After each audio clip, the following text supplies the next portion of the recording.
Hamas के commander Yahya Sinwar ने Israel को फिर से डरा दिया है। सिनवार ने इजरायल की भाषा में ऐसी बात कह दी कि बेंयामिन नेतन्याहू बहुत टेंशन में है। दरअसल बंधकों की रिहाई के बाद अब कहा जा रहा है कि हमास ने इजरायल के सिर्फ 60 बंधक ही नहीं छोड़े बल्कि इजरायल को 60 बार हरा भी दिया है।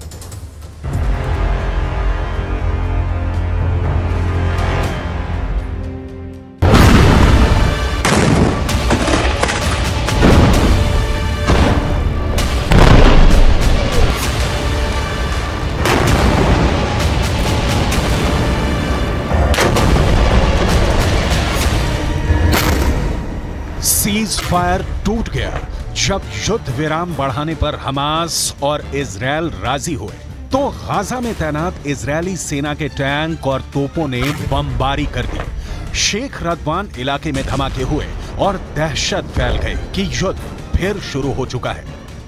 इजरायल फिर टनों टन बम गाजा पर गिराएगा, फिर इमारतें ढहती जाएंगी और हजारों लाशों को मलबे से निकालने का काम फिर शुरू हो जाएगा, जिसमें बच्चे होंगे, महिलाएं होंगी, बुजुर्ग भी होंगे, क्योंकि नेतन्याहू तो पहले ही कह चुके हैं कि जब तक हमास बाकी है, युद्ध बाकी है और गाजा की तबाही जारी रहेगी।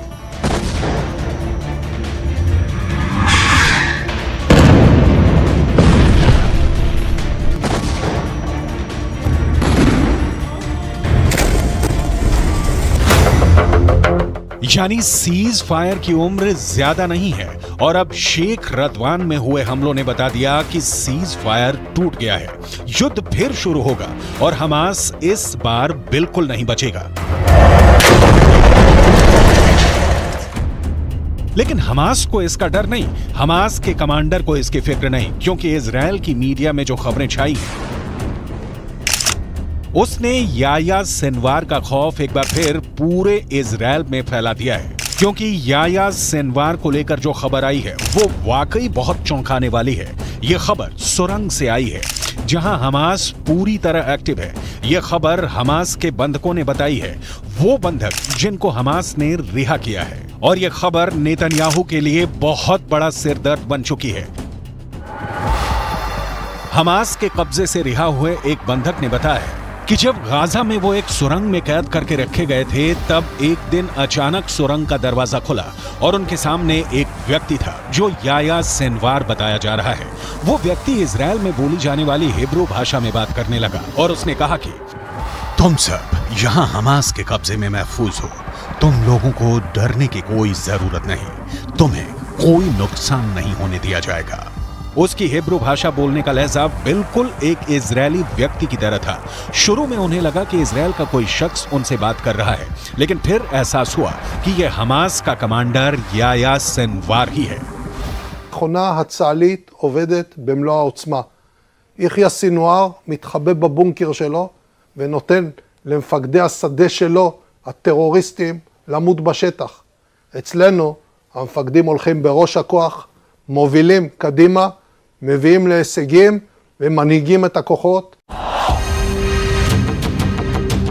याह्या सिनवार अब इजरायल के सिर पर चढ़ गया है। इसमें कोई शक नहीं कि गाजा की गलियों में जो युद्ध अब तक हुआ है उस पर याह्या सिनवार की छाप पड़ी हुई है। हमास का एक एक हमला याह्या सिनवार की सरपरस्ती में हो रहा है। ये बात इजरायल की फौज बहुत अच्छी तरह जानती है।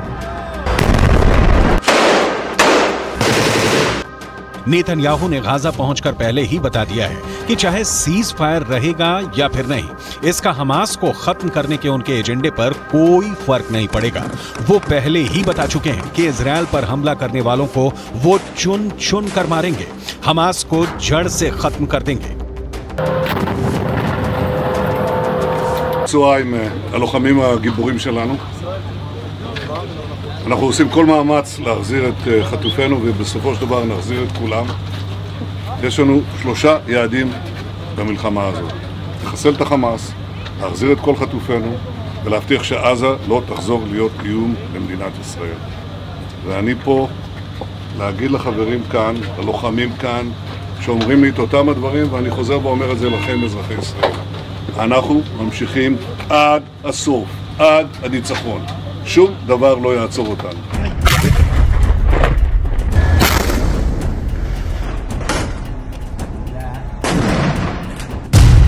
यानी हमास का पक्का इलाज होगा, हमास को पूरी तरह खत्म कर दिया जाएगा। इसकी 100% वाली गारंटी नेतन्याहू बार बार दे रहे हैं।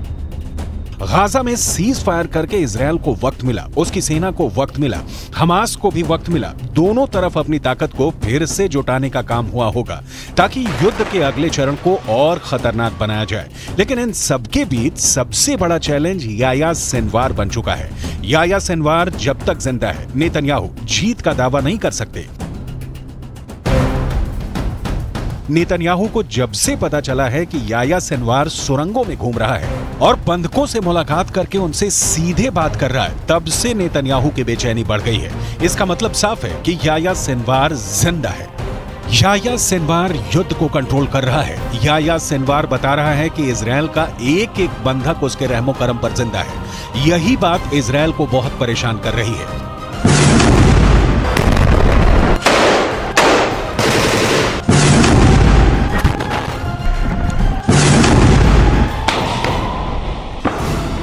याह्या सिनवार के ऑर्डर पर हमास कुछ भी कर गुजरने को तैयार है। सिनवार की बहुत ही खास स्ट्रेटजी है जिसके आगे अभी तक इजरायल नाकाम ही साबित हुआ है। 7 अक्टूबर को हुए हमले के बाद हमास के खिलाफ जंग में इजरायल के 2 मकसद थे।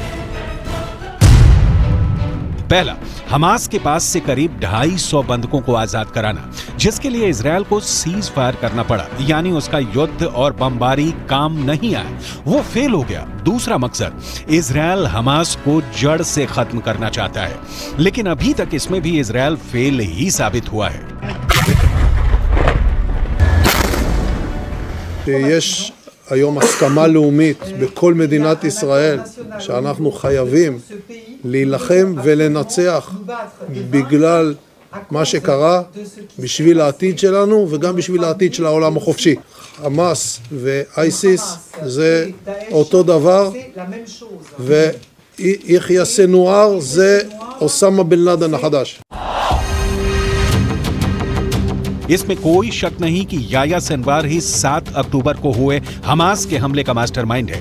उसी ने साजिश रची, उसी ने टारगेट चुना और अब वही गाजा से सब कुछ कंट्रोल कर रहा है। गाजा की गलियों में जो युद्ध हुआ है या हो रहा है, उसने इजरायल को भी बड़े झटके दिए हैं, लेकिन नेतन्याहू अपने फैसले पर कायम है। ישבתי עם סגן הרמטכ"ל, עם המפקדים, ועל הקיר היה כתוב עם ישראל חי. אז עם ישראל חי, ועם ישראל גם מנצח. בזכותכם, בזכותכם. תודה לכם.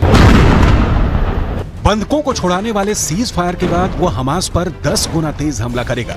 फिर हमास के पास न बचने का रास्ता होगा न भागने का। गाजा की गलियों में युद्ध के दौरान हमास ने भी बड़े बड़े दावे किए हैं। हमास का दावा है कि उसने इजरायल के 180 टैंक और बख्तरबंद गाड़ियों को हमले में फोड़ दिया है।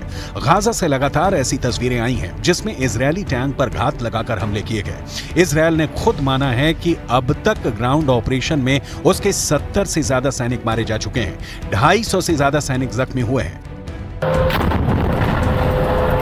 लिहाजा हमास के खिलाफ जो ताकत इजरायल को माना जाता है, उसके मुताबिक नतीजे तो इजरायल को भी नहीं मिले हैं। हालांकि नेतन्याहू के सामने अपनी छवि को बनाए रखना बड़ा चैलेंज बन चुका है और गाजा पहुंचकर उनकी पहली कोशिश इसी तरफ नजर आती है। सीज फायर हमेशा के लिए नहीं हुआ है और आगे की लड़ाई जैसी भी होगी, उसे लेकर इजरायल के ऊपर बंधकों वाला प्रेशर पहले के मुकाबले काफी कम होगा, क्योंकि बहुत से बंधक, खासकर बच्चों और महिलाओं को हमास आजाद कर चुका है। इसलिए इजरायल का पूरा फोकस अब हमास को खत्म करने पर है।